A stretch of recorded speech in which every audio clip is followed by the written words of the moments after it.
Di sini Rizal, dan sebelum aku masuk ke video ini, aku mau ucapin terima kasih ke kalian semua karena telah menonton video ini. Jadi, jangan lupa untuk klik subscribe, like, dan nyalakan notifikasi untuk pemberitahuan mengenai video-video terbaruku lebih lanjut. Hari ini, pada kesempatan kali ini, aku mau bahas tentang bagaimana sih pendidikan atau belajar daring. Nah, aku mau mengawali pembahasan kali ini dengan sebuah pertanyaan. Sudah berapa lama kalian belajar daring? Entah itu kalian masih di SD, SMP, SMA atau sudah kuliah. Kayak aku sudah kuliah. Nah, kalau aku sendiri, aku sudah belajar daring di rumah selama 91 hari karena aku sudah belajar daring sejak tanggal 18 Maret. Jadi 91 hari atau 13 pekan. Mungkin banyak orang yang bertanya, apakah sudah maksimal, apakah sudah sesuai rencana? Nah, dalam belajar daring yang sudah berlangsung selama 13 pekan atau 91 hari ini, aku merasa kalau pembelajaran daring mungkin belum cukup bisa dilaksanakan atau agaknya kurang bisa dimaksimalkan.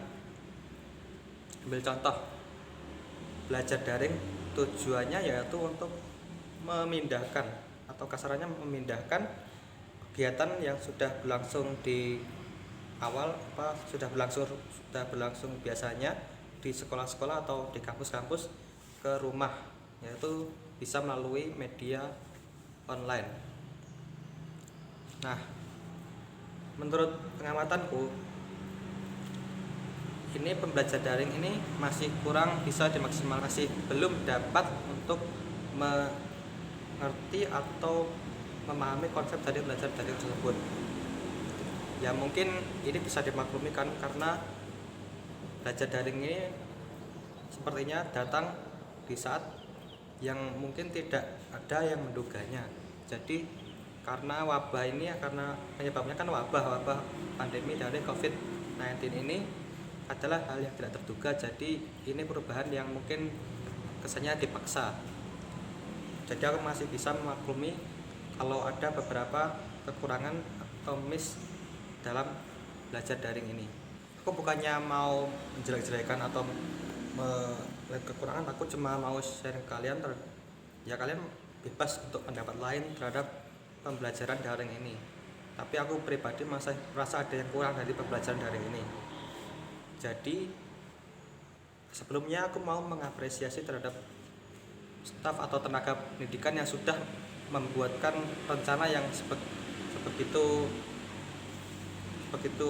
ya, meskipun beberapa ada yang tidak berjalan, tapi setidaknya pendidikan kita sudah dilatih untuk beradaptasi terhadap kondisi apapun. Nah, belajar daring ini kurangnya yaitu aku melihat masih ada yang memberikan suatu tugas atau mungkin banyak tugas tanpa menjelaskan materi untuk menyelesaikan tugas tersebut.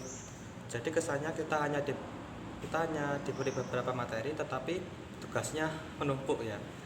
Aku sebagai yang sekarang masih semester 4 kuliah juga merasakan hal seperti itu. Dan kalau kalian mungkin ada pendapat, silahkan komen di bawah. Tapi di semua kekurangan atau mungkin miss dalam pembelajaran daring ini, aku menangkap bahwa ini mungkin bisa dipandang dari jalan yang lain. Mungkin kita bisa menemukan hikmah dari pembelajaran daring ini.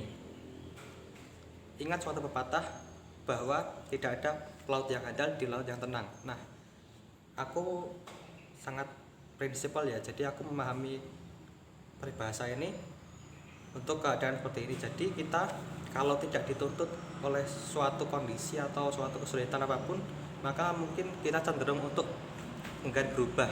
Nah, aku memandang belajar daring ini sebagai suatu fenomena untuk kita bisa meningkatkan kualitas pendidikan kita.